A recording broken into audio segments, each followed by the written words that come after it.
매일 성경 묵상을 돕는 해설 가이드입니다. 안녕하세요. 묵상 코치입니다. 함께 읽고 나눌 말씀은 열왕기상 14장 21절에서 31절까지 말씀입니다. 열왕기는 이스라엘과 유다로 분리된 이후의 왕들을 기록할 때 시간적 흐름을 기준으로 하여 유다 왕과 이스라엘 왕을 서로 번갈아가며 기록합니다. 왕들의 이야기에는 일정한 틀이 있는데 유다 왕의 경우는 이스라엘 왕 몇 년, 어머니의 이름, 다스린 기간과 평가가 언급되는 등식 공식이 있고 죽은 해와 매장지, 후계자의 이름이 거론되는 죽음의 공식이 있습니다. 21절에서 24절을 보겠습니다. 21절에서 24절은 르호보암과 백성의 우상 숭배입니다. 열왕기는 분열 왕국 시대의 왕들을 기록할 때 왕의 등극 공식과 죽음 공식이라는 틀을 만들고 그 사이에 중심 이야기를 배치했습니다.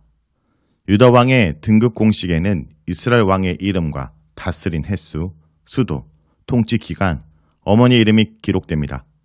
어머니의 이름은 유다 왕들에게만 기록되는데 유다 왕국의 경우는 반란이 일어나지 않고 다윗의 후손들이 대대로 왕위를 계승하였기 때문입니다. 아버지의 이름은 전대 왕이 됩니다. 왕에게는 여러 왕비가 있었기에 어머니의 이름을 기록하여 태후의 이름을 남긴 것입니다. 하지만 북조 이스라엘의 경우에는 반정이 종종 일어났기 때문에 등극 공식에 아버지의 이름을 기록합니다. 이스라엘이 유다와 북이스라엘로 분열된 뒤 유다의 첫 왕은 르호보암입니다. 그는 41세에 등극했습니다. 수도인 예루살렘에 대한 설명이 나옵니다. 열왕기 기자는 예루살렘에 대해서 하나님의 이름을 두기 위해 선택하신 성읍이라 표현합니다. 이것은 예루살렘 성전을 염두에 두고 하는 말로 성전에 있는 성읍 전체를 여호와 이름이 있는 거룩한 곳으로 표현합니다. 이것은 비록 여호와께서 이스라엘을 남북으로 나누었지만 예루살렘 성전이 여전히 하나님께 인정하시는 단 하나의 종교적 중심지라는 사실을 강조하고 있습니다. 이것은 비록 유다의 두 지파밖에 안 남았지만 하나님께서는 여전히 유다의 호의를 가지고 계시다는 의미입니다. 르호보암의 재위 기간은 17년으로 40년 동안 다스린 아버지 솔로몬에 비하면 상대적으로 짧습니다. 어머니의 이름은 나아마로 암몬 사람이며 솔로몬의 많은 외국 왕비들 중 한 명이었습니다. 22절은 당시 유다에 대한 평가입니다. 열왕기의 저자는 왕들을 평가할 때 여호와 보시기에 선했는지 악했는지로 보았습니다. 정치, 경제, 군사적 성공은 평가 기준이 아닙니다. 가장 중요한 것은 여호와 보시기에 선했는지 여부이고 여호와께서 선한 것은 다윗의 길을 따라 하나님의 율법과 규례를 준수하고 하나님 앞에서 사는 것입니다. 당시 유다는 여호와 보시기에 악했습니다. 다른 왕들은 왕이 평가 대상이 되는데 여기서만 유일하게 왕인 르호보암이 아니라 유다 백성이 평가 대상이 됩니다. 이미 12장에서 르호보암은 악한 왕으로 평가되었기 때문입니다. 여기서 르호보암뿐만 아니라 유다 백성들도 여호와 보시기에 악을 행하였는데 그 정도가 조상들의 행한 중에 가장 하나님을 질투하게 만들 정도였습니다.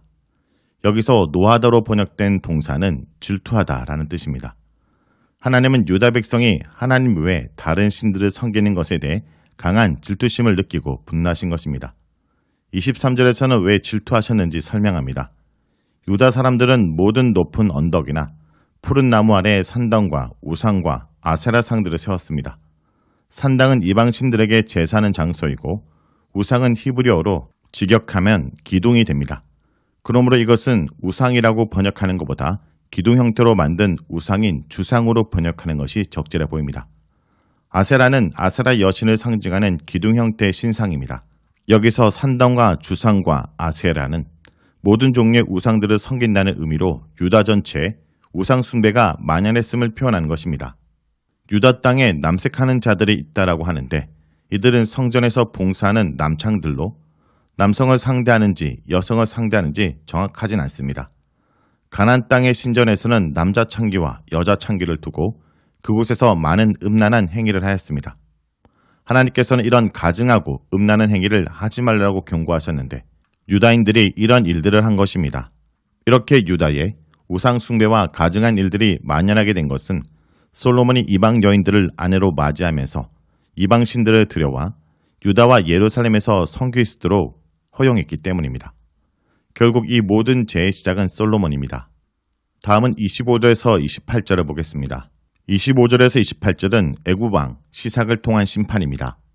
유다가 분리되고 난 후에 가장 중요한 사건은 애굽 왕 시삭이 쳐들어온 일입니다.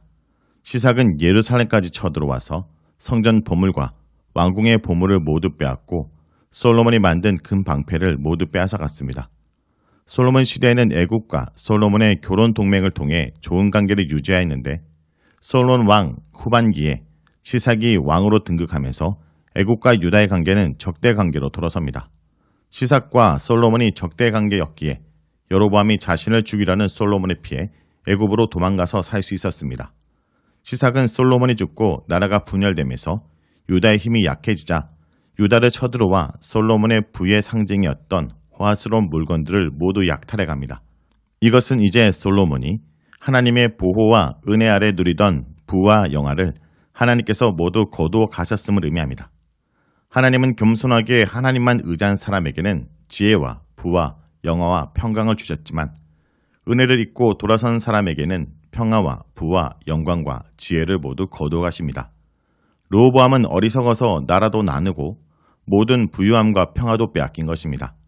만일 솔로몬이 백성들을 착취하여 금방패를 만들어 사치한 생활을 하지 않고 백성들의 삶을 돌보고 어려운 사람들이 없도록 하나님의 부와 은혜를 골고루 나누었더라면 하나님께서 주신 은혜에 만족하고 하나님께서 이스라엘을 지켜주실 것을 확신하며 이방 여인들과 결혼 동맹을 맺지 않았다면 이스라엘은 조용하고 평화로운 나라가 되었을 것입니다. 하지만 솔로몬의 사치와 성공에 대한 집착으로 르호보암 때 유다는 예전의 영화를 잃고 실패한 나라가 되었습니다. 시삭이 솔로몬의 금방패를 모두 빼앗아 가자 르호보암은 이것을 대신해서 노스로 동일한 모양의 방패를 만들고 왕궁 문을 지키는 시위대장에게 주었습니다.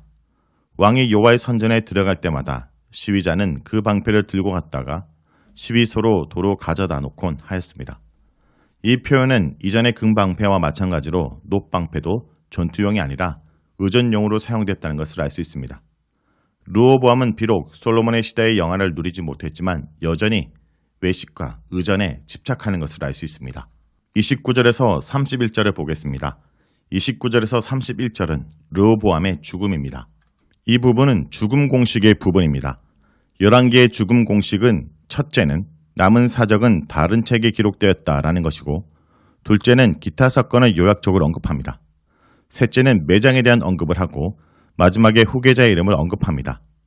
르호보암의 경우는 유다 왕이므로 유다 왕 여떼지락의 남은 사적들이 기록되었다 말합니다.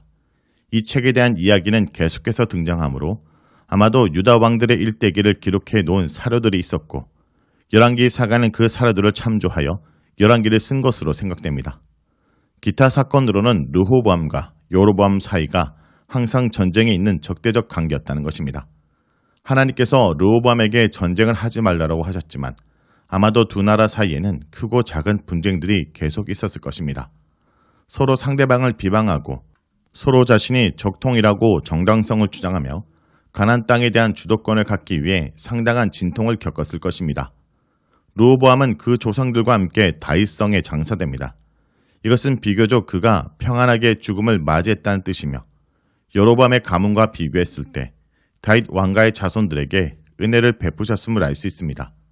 이렇게 통일 왕국으로 시작된 이스라엘은 하나님의 징계로 르호보암 시대에 유다와 이스라엘로 나뉘었고 두 나라 모두 영적으로 매우 부패한 상태가 되었다는 것을 알 수 있습니다.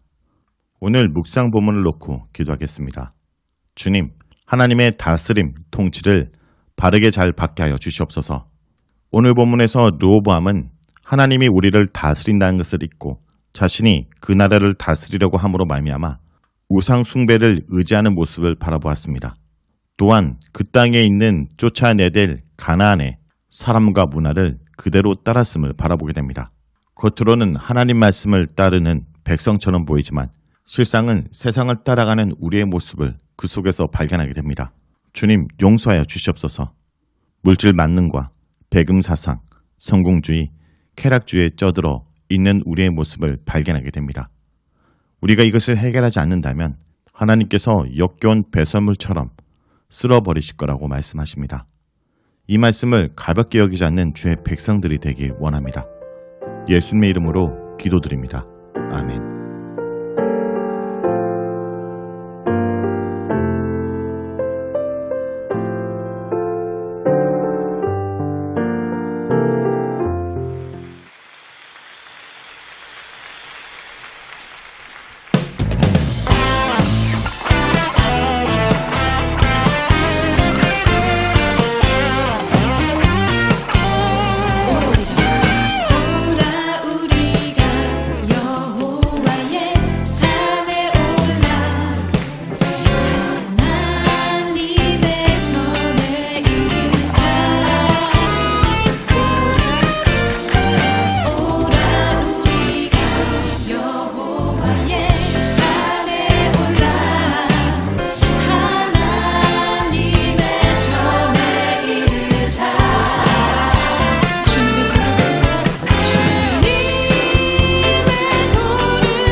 하나님의 전에 이르자